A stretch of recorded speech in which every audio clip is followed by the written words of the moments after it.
नमस्कार, मैं हूं आपके साथ अंकिता पाल और आप सभी का हमारे छत्तीसगढ़ में स्वागत है। बुलेटिन की शुरुआत करते हैं बड़ी खबर के साथ। एक्शन मोड में सीएम विष्णुदेव साय नजर आ रहे हैं। आपको बता दें कि स्वास्थ्य विभाग की सीएम ने बैठक ली और संचालित योजनाओं की सीएम ने जानकारी भी ली। उप मुख्यमंत्री अरुण साव और विजय शर्मा भी शामिल रहे। आपको बता दें कि बड़ी खबर है जहां पर विष्णुदेव साय जो हैं वो एक्शन मोड में नजर आ रहे हैं। स्वास्थ्य विभाग की सीएम ने बैठक भी ली है, संचालित योजनाओं की सीएम ने जानकारी भी ली है। साथ ही आपको बता दें कि अरुण साव भी, विजय शर्मा भी मौके पर शामिल रहे।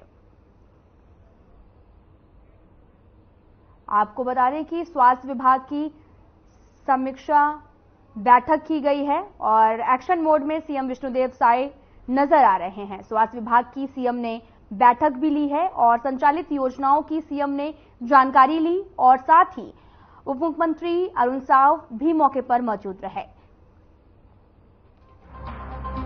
आप तस्वीरें में देख सकते हैं, बड़ी खबर है जो कि सीएम बनने के बाद में लगातार सुरक्षा व्यवस्थाओं का जायजा लेते हुए भी नजर आए और साथ ही अब स्वास्थ्य सेवाओं की भी जानकारी भी ली है और साथ ही कई जो योजनाएं हैं। बड़ी खबर, एक्शन मोड में सीएम विष्णुदेव साय नजर आ रहे हैं। स्वास्थ्य विभाग की सीएम ने बैठक भी ली है, संचालित योजनाओं की सीएम ने जानकारी भी ली और एक्शन मोड में सीएम विष्णुदेव साय नजर आ रहे हैं।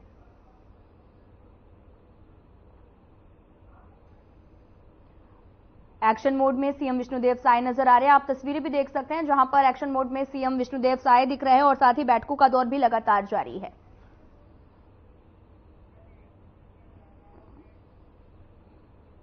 पिछले 2 सालों से लगातार बस्तर के आदिवासी अपने ग्राम पंचायत के मुख्य मांगों को लेकर लगातार आंदोलन कर रहे हैं। 156 गांव के आदिवासी पिछले 2 सालों से लगातार धरना प्रदर्शन भी कर रहे हैं। आपको बता दें कि अम्बेली गांव बीजापुर जिले के कुटारू से महज 4 किलोमीटर दूर ग्रामीणों का कहना है कि पिछले 2 सालों से सड़क में बन रहे ब्रिज को लेकर ग्राम पंचायत के बिना अनुमति के कोई भी काम कर रहे हैं और उसको लेकर भी प्रदर्शन कर रहे हैं और ग्रामीणों का यह भी कहना है कि सड़क और पुलिया बनने से पुलिस के जवान गांव में घुसकर आदिवासियों के साथ में मारपीट करते हैं। 23 और 25 दिसंबर तक और बड़ा आंदोलन अम्बेली में करेंगे और उस दिन लगभग लाखों की संख्या में आदिवासी शामिल भी रहेंगे। आप तस्वीरें भी देख रहे हैं जो कि बीजापुर की हैं, जहां पर 2 सालों से धरने पर आदिवासी समाज के जो लोग हैं वो बैठे हुए हैं और साथ ही 23 और 25 को आंदोलन करने की बात कही है। छत्तीसगढ़ के गौ रक्षण प्रभावित क्षेत्र बीजापुर जिले के ब्लॉक कुटरू ग्राम अम्बेली में हम लोग मौजूद हैं। पिछले 2 सालों से लगातार वे लोग आंदोलन में बैठे हुए हैं। मूल बचाव मंच के माध्यम से जो बस्तर की खास कल्चर है, खनिज पदार्थ है, जैसे ये सब चीजों को बचाने के लिए वे लोग लगातार लगे हुए हैं। खास देखा जाए तो हम लोग इस बार ये देखते हैं कि यहाँ का जो क्षेत्र है, उनकी मांगे हैं, उन मांगों के ऊपर हम लोग खास तौर से बात करेंगे कि किस प्रकार वे लोग 2 सालों से लगातार अपने घर द्वार को छोड़कर यहाँ पे बैठे हुए हैं और क्या चाहते हैं शासन प्रशासन से। आइए हम लोग उनसे बात करते हैं। और कुमारी संगीता बात नवत्ती काला करते ಈಗ ಬಾತತ್ವತ್ತಿರ್ धरना उदनिंग बात ಬೆಚ್ಚ ದಿನ ಆತ್ತೆ ಧರ್ನೋದಿ 2 साल असर मारते ये बात मांग इन पुष्पत्तिर बात मांग सरकार स्कूल हॉस्पिटल आंगनबाड़ी साई काला केनिका रोड वेंडाया नगानिके कैंपिंग बाटा नहीं पुलिस कैंप अलग बाटा नहीं पुलिस कैंप वाटित के बारे पुलिस बागावत के महिला किन वेंडे बागा जंगल भी दायनद वेंडे अधिकार मगुगदा अला केन बरोबर वेंडी जे वेले पुत्तर को नस्के पुलिस बातस के मना को वेले निंकु अधिकार मनुगदा नानो न महिला न दिक्के अदन सेंकेले पुलिस थाना वद्दु। हमारे साथ एक महिला बनी हुई है। यहाँ पे महिलाएं भी बताना चाह रहे हैं कि क्या समस्या से वो लोग 2 साल से लगातार आंदोलन में बैठे हुए हैं, क्या लगता है इनको, क्या समस्या से जूझ रहे हैं, ऐसा क्या समस्या उनसे ही जानेंगे। लैंग्वेज थोड़ी सी अलग है, क्षेत्रीय लैंग्वेज है, गोंडी लैंग्वेज में बात होगी हमारी। खासकर बस्तर क्षेत्र में सबसे प्राथमिकता माना जाता है तो वो लैंग्वेज होता है गोंडी यहाँ का। हम लोग उसी गोंडी में बात करेंगे। बात ಲಲಿತಾ ನಿತಿನ್ ಬಾತ ಪರೇಶಾನ್ ಮಂತ ಬಾರಿ 2 ವರ್ಷ ನಂಗೆ ಈಗ ಆಂದೋಲನ ತಗೌದಿ ಮಂತೆ माकिन वेरकिन कठे नक्के माकिन नक्सलवादी की जो पाई का कोई समझो।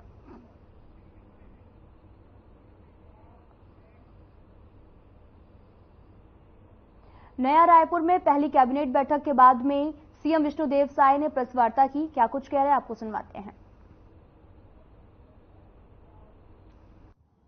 मुख्यमंत्री पद का शपथ लेने के पश्चात आज के इस प्रथम प्रेस वार्ता में हमारे बीच में उपस्थित हमारे डिप्टी सीएम श्री अरुण साव जी, deputy CM Shri Vijay Sharma ji, CS आदरणीय अमिताभ जैन जी, जनसंपर्क विभाग के हमारे अधिकारी और मीडिया के सभी साथीगण और कार्यकर्ता भाइयों बहनों, हम लोगों को आने में थोड़ी देरी हुई, इसलिए मीडिया के मित्रों से सबसे पहले क्षमा चाहते हैं। और आज के इस प्रेस वार्ता में आप सभी लोगों का हार्दिक अभिनंदन है, स्वागत है। सबसे पहले तो आप लोगों के माध्यम से हम पूरे प्रदेश के मतदाताओं को धन्यवाद देना चाहेंगे, जिन्होंने भारतीय जनता पार्टी पर बहुत बड़ा विश्वास किया और जितनी हम लोग कल्पना नहीं किए थे उससे भी ज्यादा बड़ी सफलता हम लोगों को दिलाने का काम किया। 54 सीट हमारी पार्टी ने हासिल किया और कल 13 दिसंबर को शपथ ग्रहण समारोह था, जिसमें हमने स्वयं मुख्यमंत्री के रूप में शपथ लिया। आदरणीय श्री अरुण साव जी ने डिप्टी सीएम के रूप में शपथ लिया, आदरणीय श्री विजय शर्मा जी ने डिप्टी सीएम के रूप में शपथ लिया। और ऐसे शपथ ग्रहण समारोह में हम लोगों का सौभाग्य था कि हम लोगों को आशीर्वाद देने हमारे देश के यशस्वी प्रधानमंत्री श्री नरेंद्र मोदी जी पधारे थे।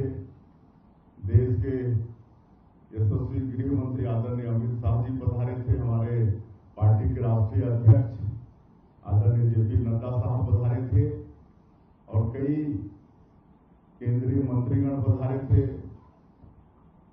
कई राज्यों के मुख्यमंत्रीगण पधारे थे। उत्तर प्रदेश के मुख्यमंत्री आदरणीय योगी आदित्यनाथ भी पधारे थे और भी बहुत लोग पधारे थे। आप लोगों के माध्यम से उनके भी हम बहुत आभारी हैं और समय निकालकर हम लोगों को आशीर्वाद देने आए।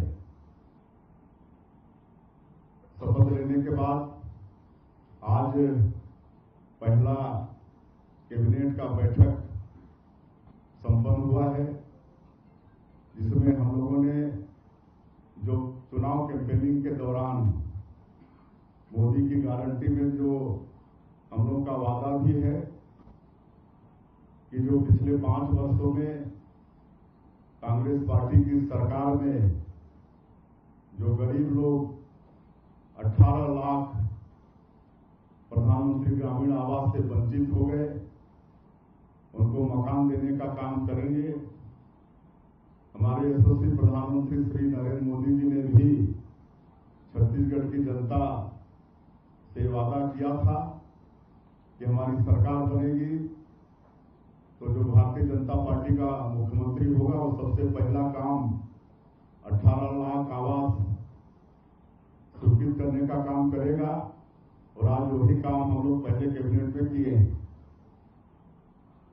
आज के कैबिनेट में हम लोग का एकमात्र विषय वही था, जिसमें 18 लाख लोगों को आगे प्रधानमंत्री आवास की स्वीकृति देंगे, इस पर आज निर्णय लिया गया है और आने वाले समय में उस पर कार्रवाई होगी।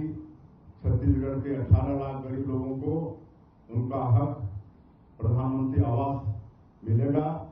उसके लिए जो भी आवश्यक कार्रवाई है वो हम सब लोग कर रहे हैं।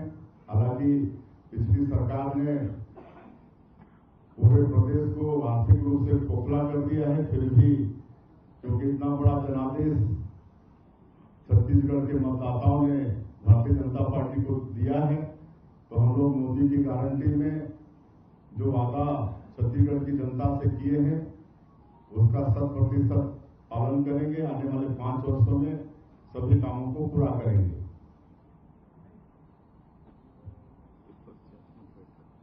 और कैबिनेट बैठक के पश्चात, क्योंकि आज ये पहला दिन था हम लोगों के लिए, वैसे कल शपथ ग्रहण के बाद विधिवत पूजा अर्चना करके हम तीनों अपने अपने कक्ष में बैठे और आज पहला बैठक था तो सभी विभागों के जो सेक्रेटरीज हैं उनके साथ बैठे, उनका परिचय हुआ और सभी लोगों ने अपने विभाग के विषय में छोटा ब्रीफिंग हम लोगों को दिया है, अपने विभागों से अवगत कराया है और हमने उनसे और भी आग्रह किया है कि आगे आप लोगों के साथ और आगे बैठेंगे और थोड़ी और जानकारी लेंगे और पर डिस्कस भी करेंगे, उनसे आग्रह किया है। धन्यवाद। मुख्यमंत्री जी, मैं एपीएन न्यूज से पीयूष मिश्रा आपके संज्ञान में बस्तर की 3 बातें लाना चाह रहा हूँ।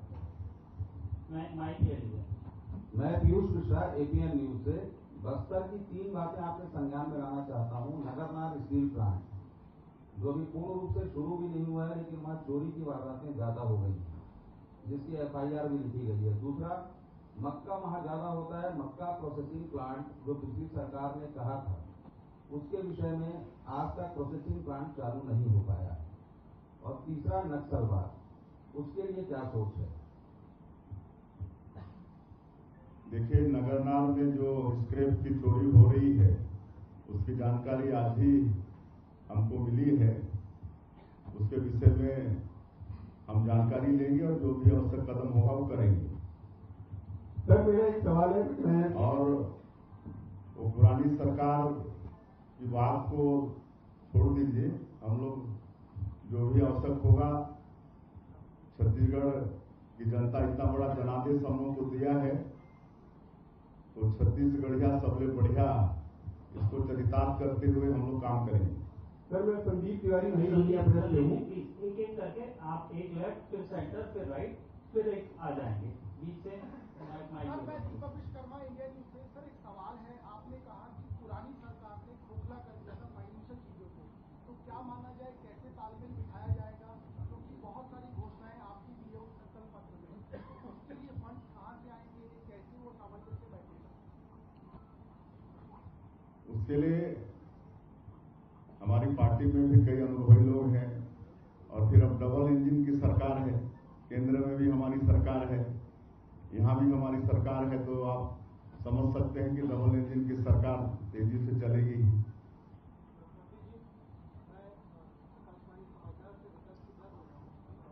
नीचे से ऑन कर लो।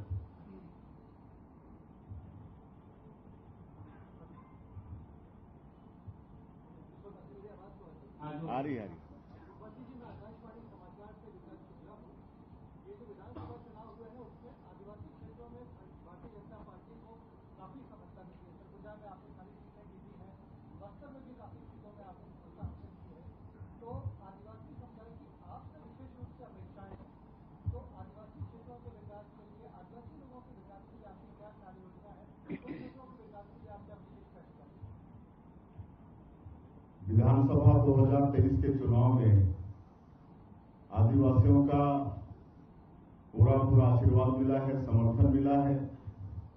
सरगुजा संभाग में कांग्रेस का सुपड़ा साफ कर दिए हैं, पूरी तरह से सफाया कर दिए हैं। बस्तर में भी 12 में से 8 सीट भारतीय जनता पार्टी ने हासिल की है। और वैसे आजादी के प्राथमिक दिनों में आदिवासी समाज जरूर कांग्रेस पार्टी के वोट बैंक के रूप में इस्तेमाल होता रहा, लेकिन जब श्रद्धेय अटल बिहारी वाजपेयी जी इस देश के प्रधानमंत्री बने तो उन्होंने जो छत्तीसगढ़ का जो ट्राइबल बाहुल एरिया है जो मध्य प्रदेश में था और इस ट्राइबल बाहुल इलाके का समुचित विकास हो इसलिए छत्तीसगढ़ राज्य का निर्माण किया। उसके बाद भारत सरकार ने पहली बार ट्राइबल समाज का समुचित विकास हो इसके लिए भारत सरकार ने आदिम जाति कल्याण मंत्रालय का गठन किया। आज पर्याप्त बजट आदिम जाति कल्याण मंत्रालय में है और मैं पिछले 20 साल सांसद था और मेरा सौभाग्य था कि अटल जी की सरकार में सांसद था, मोदी जी के सरकार में भी था, उनके प्रथम शासनकाल में राजमंत्री का भी दायित्व था। तो आदिम जाति कल्याण मंत्रालय से अपने क्षेत्र के विकास के लिए हमने बहुत पैसा लाया और आज आदिवासी समाज ये भी जानता है कि अगर आदिवासी समाज का मान और सम्मान और विकास कोई कर सकता है तो भारतीय जनता पार्टी है। आज ये बताते हुए मुझे गौरव होता है कि जो देश का सर्वोच्च पद है महामहिम राष्ट्रपति का, उसमें भी आज आदिवासी समाज की एक महिला श्रीमती द्रौपदी मुर्मू राष्ट्रपति के पद पर विराजमान है और ये काम कोई कर सकता है तो भारतीय जनता पार्टी ही कर सकता है। पिछले बार 2018 के चुनाव में निश्चित रूप से कांग्रेस पार्टी की लोक लुभावन जन घोषणा पत्र के कारण आदिवासी समाज थोड़ा भड़काव में आ गया था, लेकिन 5 साल में वो भूल वो सुधर गया और इस बार जब हम लोग जाते थे क्षेत्र में चुनाव प्रचार के लिए तो सब बोलते थे अपनी भाषा में कि ये दारी नहीं ठगान, पिछले दारी ठगा दारी ये दारी नहीं ठगान, और इस बार नहीं ठगाए और जो 5 सालों में उनके साथ विश्वासघात हुआ वो आधा खिलाफी कांग्रेस पार्टी की सरकार ने किया, उसका मजा कांग्रेस पार्टी को चखाया। मुख्यमंत्री जी मैं विजय जी से है, विजय भैया आपसे सवाल है ये पीएम आवास को लेकर के आपने विजय सबसे पहले आपने उठाया था कवर्धा में, तो पीएम आवास को लेकर के भाजपा ने फॉर्म भरवाए थे। उन फॉर्म्स को जो आपने कलेक्ट किया था पीएम आवास आंदोलन के लिए, उन फॉर्म का क्या होगा? क्या उन फॉर्म को लेकर के आगे कार्रवाई होगी? क्योंकि अभी आपने कैबिनेट में 18 लाख मकानों की स्वीकृति दे दी है, तो जो फॉर्म भाजपा के समय भरे गए थे उनका क्या? उसमें आप देखेंगे जो प्रधानमंत्री आवास की प्रतीक्षा सूची थी, उस प्रतीक्षा सूची के लोगों के फॉर्म भराए गए थे। बहुत कम फॉर्म, हमारे पास 7 लाख लगभग आवास के फॉर्म आए थे। अभी तो 18 लाख आवास प्रतीक्षा सूची भी ले ली गई पूरी, और आगे और माननीय मुख्यमंत्री जी आपको बताएंगे सारी सूचियों पर काम हुआ है। वो फॉर्म जो प्रतीक्षा सूची वाले थे उन्होंने भर करके हमको दिया है, वो हमारे पास रखा है। अगर हमारी सरकार ना आती तो फिर हम आंदोलन करते, परंतु आज जनता के आशीर्वाद से सरकार है और इसलिए आदरणीय मुख्यमंत्री जी उस विषय में विस्तार से आपसे और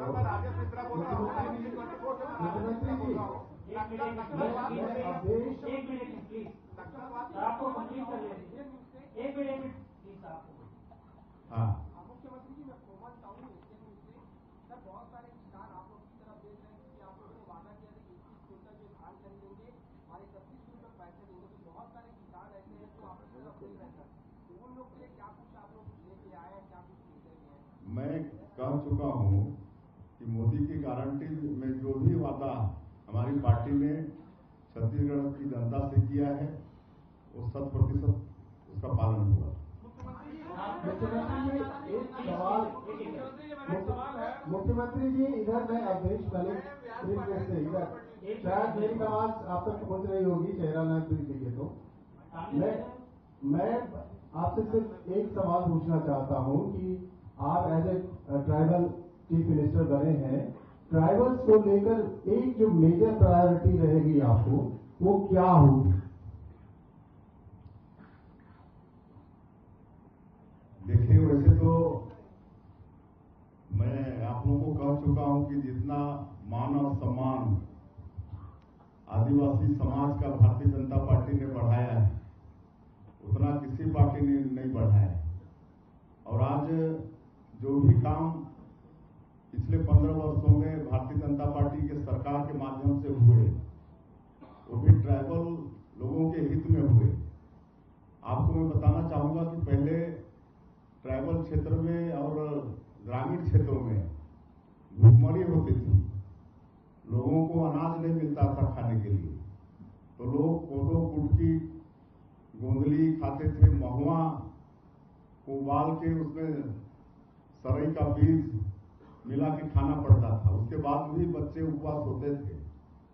लेकिन जब छत्तीसगढ़ में भारतीय जनता पार्टी की सरकार बनी तो सस्ता अनाज देने का काम शुरू हुआ। पहले 3 रुपया किलो में देना शुरू किए, फिर 2 रुपया में, फिर 1 रुपया में। और इसके लिए हमारे पूर्व मुख्यमंत्री डॉक्टर रमन सिंह चारों वाले बाबा के नाम से भी विख्यात हुए। आज कहीं कोई भूखमरी नहीं। वही तो हमारे आदिवासी समाज के लिए बहुत बड़ा अचीवमेंट है। और भी हर क्षेत्र में 15 साल में विकास के काम हुए, शिक्षा के क्षेत्र में, चिकित्सा के क्षेत्र में, इतना तक कि भारतीय जनता पार्टी की सरकार ने जो गरीब माता पिता हैं उनकी बेटी की शादी तक की भी चिंता की। और हम तो कहते थे कि मतलब इतना काम किए कि बच्चा जब मां के गर्भ में है तब से लेकर मृत्यु तक सरकार कोई ना कोई योजना चलाकर उनका सेवा करने का काम की। इसमें ज्यादा आदिवासियों को तो लाभ। मुख्यमंत्री जी मैं भगवान सिंह भारत से बोल रहा हूँ। आपसे एक सवाल यह है। फिलहाल इस बुलेटिन में इतना ही। नमस्कार।